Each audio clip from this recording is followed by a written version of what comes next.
සියලු දෙනාම මගේ YouTube channel එකට ඉතාමත් ආදරෙන් පිළිගන්නවා. ඉතින් අද මම ඔයාලට අරගෙන ආවිලා තියෙන්නේ ගොඩාක් රසවත් ඉක්මනින් හදා ගන්න පුළුවන් pork stew එකක්. මේක අපි සාමාන්‍යයෙන් කන stew වලට වැඩිය පොඩ්ඩක් වෙනස් විදිහකට හදලා තියෙන්නේ. ඒ වගේම මේ රෙසිපි එක ඉතාමත් ඉක්මනින් හදා ගන්න පුළුවන් වැඩි වැඩ නෑ. ඒ වගේම රසත් ගොඩක් තියෙනවා. ඉතින් මගේ channel එක subscribe කරලා එකතු වෙන්න කියලා ආරාධනා කරනවා රෙසිපි එක බලන්න.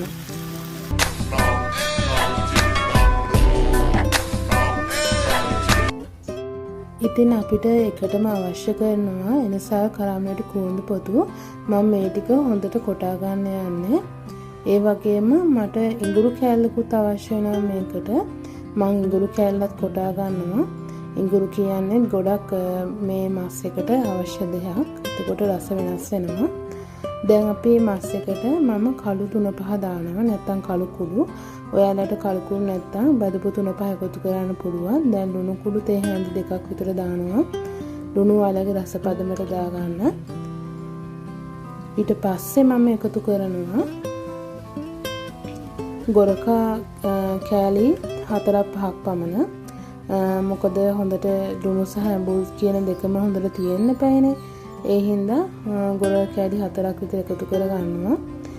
කහ කුඩු නම් ටිකයි එකතු කරන්න. මොකද මේකේ ගොඩක්ම අපිට ඉස්මතු වෙන්න ඕනේ ගම්බිරිස් රස. ඒ හින්දා මිරිස් කුඩු තේ හැන්දක් පමණ එකතු කරනවා.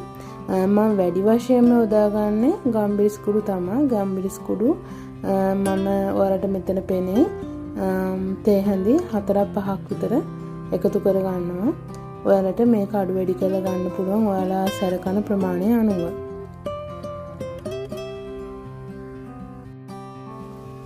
මම ඊළඟට එකතු කරගන්න යන්නේ මස් එකට එනසල් කරාමුණටි සහ ඉඟුරු ටික තලාගත්ත. මේක මම තෙරට එකතු කරන්නේ නැහැ. මොකද තෙලින් බෙදලා આવොත් එහෙම මේ ඉඟුරු වල සහ එනසල් කරාමුණටි වල තියෙන ගුණ සහ රස සුවඳ නැති වෙන්න බලනවා. ඒ නිසා මම මස් එකට එකතු කරලා ඒ ටික පස්සේ තමයි ඔක්කොම තෙලට දාගන්නේ. ඊට පස්සේ මම මේ ටික හොඳින් අනා ගන්නවා. හොඳින් අනාගෙන ඉවරලා වලට පේනවා ඇති මේ තියෙන 3-5 සියල්ල හොඳට මිශ්‍ර වෙන්න ඕන. ඊට පස්සේ මම මේක විනාඩි 5ක් පමණ පොඩ්ඩක් සීසන් වෙන්න තියනවා. මේ මස් වලට ලුණු සහ ඇඹුල් අල්ලන්න විනාඩි 5ක් පමණ තියනවා. දැන් අපි ටෙම්පරාදුර සකස් කරගන්න යන්නේ. මම ඒ සඳහා අරන් තියෙනවා ලොකු බීලුණු ගෙඩි 2ක්. මෙතන මම සුදුරුණු බිග් පිටින් අරන් තියෙන්නේ පොඩ්ඩක් තරලා වගේ තියෙන්නේ. මාළු මිරිස් පරල කරල් 2-3 පමණ, අවු මිරිස් කරල් 2-3. ඒ වගේම මම විශේෂයෙන් නයි මිරිස් අරන් තියෙනවා. ඒක ගොඩක් රහයි. ඒ වගේම රම්පේ කරපිංච අරගෙන තියෙනවා. ඊට පස්සේ මම තාච්චියක් තියෙනවා ලිපේ. මම දැන් තෙල් දාන්න නැතුව අබ්බැටි ටික දාගන්න යන්නේ. මොකද තෙලට දාන්න කලින් අබ්බැටි ටික හොඳට පුපුරලා අපි ඒක හොඳට පොඩි කරගන්න ඕන. එතකොට මේ අබ්බැට වල පවා රස හොඳින් ඉස්මතු වෙනවා මේ උරුමස් කරියකට. ඔයාලට පේනවා ඇති මේ වෙලාවේ අබ්බැට ටික හොඳට පුපුරනවා.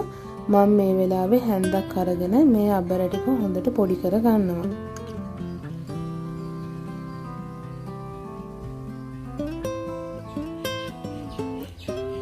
අබ්බර ටික හොඳට පොඩි වෙද්දි මම අවශ්‍ය පමණ තෙල් එකතු කර ගන්නවා. ඔයාලට කැමති ප්‍රමාණයකට තෙල් එකතු කරගන්න. මම මේ වෙලේ නම් තෙල් මේසෙදි 2-3ක් පමණ එකතු කරගත්තේ. ඊට පස්සේ මම මුලින්ම රම්පේ කරපිංච ටික තෙල් එකට එකතු කරනවා. ඊට පස්සේ මේක පොඩ්ඩක් බෙදෙන්න ඇරලා මම ඊළඟට එකතු කරන්න යන්නේ සුදුරුණු ටික. සුදුරුණු අපි ගොඩක් තල්ල නැති හින්දා බිග් පිටින් ගත්ත හින්දා මුලින්ම ඒ ටික දාලා පොඩ්ඩක් බෙදෙන්න දෙනවා. ගොඩක් වෙලා බෙද ගන්න ඕනෙත් නැහැ. මේ සුදුරුණු ගින්දර රස්නෙත් එක්ක තෙල් වල රස්න එක්ක ඉක්මනට තැම්බෙනා වගේ බෙදෙනවා. මේ සුදුරුණු ගෙඩි පිටින් යන්න ගන්න එකෙත් ප්‍රතිඵල තියෙනවා. කොලෙස්ටරෝල් එහෙම අඩු කරන්න ගොඩක් වමනා වෙනවා, ප්‍රයෝජනවත් වෙනවා මේ සුදුරුණු. දැන් ඔයාලා මේ වෙලේ දකින්න ඇති මම ඉතුරු ලුණු සුදු ලුණු ටිකත් මේකට දාගත්තා.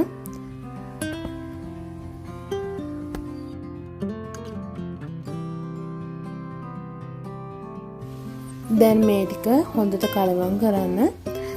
පොඩ්ඩක් වෙලා තෙලේ බැදෙන්න වගේ. මේ වෙලේ ගින්දර ටිකක් රස්නේ වැඩි කරලා තිබ්බට කමක් නැහැ. නමුත් මෙතන මම වෙනසක් තියෙනවා මේ ටෙම්පරාදුවේ. ගොඩක් කර වෙන්න දෙන්නේ නැහැ ලුණු සුදු ලුණු.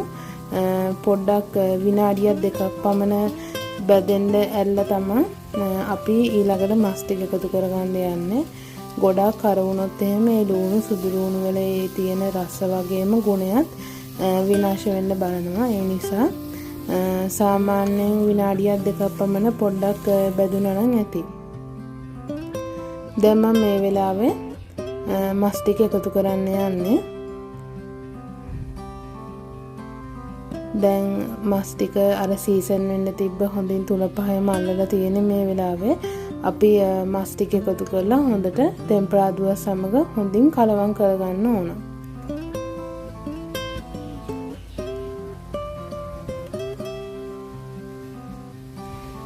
දැන් හොඳට කලවම් කරාට පස්සේ මම පියනකින් වහනවා. පියනෙන් වහලා විනාඩි 2-3ක් පමණ ගියාට පස්සේ මම නැවත ඇරලා බලනවා. ඒ බලද්දි ඔයාලට පේන්නේ වතුර ටිකක් ඕනලා තියෙනවා. අපි පියනෙන් වහද්දි වතුර කිසිම දෙයක් මේ උරු මස් එකට දාන්නේ නැහැ. ඒ මස් වල තියෙන වතුර වගේම තෙල් ගතිය එළියට එන්න අපි ගින්දර ටිකක් අඩු කරලා තමයි පියනෙන් වහන්නේ. එතකොට නිකම්ම මේ මස් වල තියෙන වතුර ගතිය එළියට එනවා. ඔයාලට දැන් පේනවා ඇති මේ වතුර උනලා තියෙන විදිය. ඊට පස්සේ අපි තව විනාඩි 3-4ක් පමණ වගේ යද්දී නැවත වහලා තියෙනවා. විනාඩි 3-4ක් පමණ ගියාට පස්සේ ඔයාලට පේන්නේ දැන් මේ වතුර ගතිය හිඳිලා හොඳට බැදෙන ගමන් මස් එක හොඳට තැම්බෙනවා. මේ උඩු මස් එකේ විශේෂත්වය තියෙන්නේ මේකට අපි මස් තම්බලා ගන්නෙ නැහැ. වෙනත් ඉස්තු දාන ක්‍රම තියෙනවා මස් තම්බලා අරගෙන මුලින්ම එහෙම කරන්නේ. නමුත් මේ ඉස්තු එකේ හදද්දී මස් තම්බලා ගන්න මේ විදිහට ඒ මස් වලින්ම උනන වතුර වලින් තැම්බිලා එහෙම තමයි අපි හදන්නේ.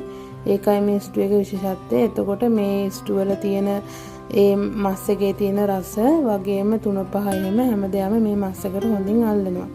ඒක මේ ස්ටු එක රසවත් වෙන්න ගොඩක් බලපානවා. දැන් අපේ මස් එක හැදිලා ඉවරයි. ඔයාලට පේනවා ඇති මේකේ රස පාට. ඉතින් මම හිතනවා ඔයාලා මේ වීඩියෝ එකෙන් හොඳ දැනුමක් ලබා ගන්න ඇති උරුමස් ස්ටු එකක් කොහොමද වෙනස් විදියකට හදන්නේ කියලා. ඉතින් මගේ වීඩියෝ එක හොඳයි නම් මට ලයික් කරන්න, කමෙන්ට් කරන්න, ෂෙයා කරන්න. ඒ වගේම මගේ channel එක subscribe කරලා නැත්නම් subscribe කරන්න කියලා තිල්ලනවා. තව වීඩියෝ බලන්න. ඉතින් ගොඩක් ස්තුතියි මා සමග රැඳිලා සිටියට.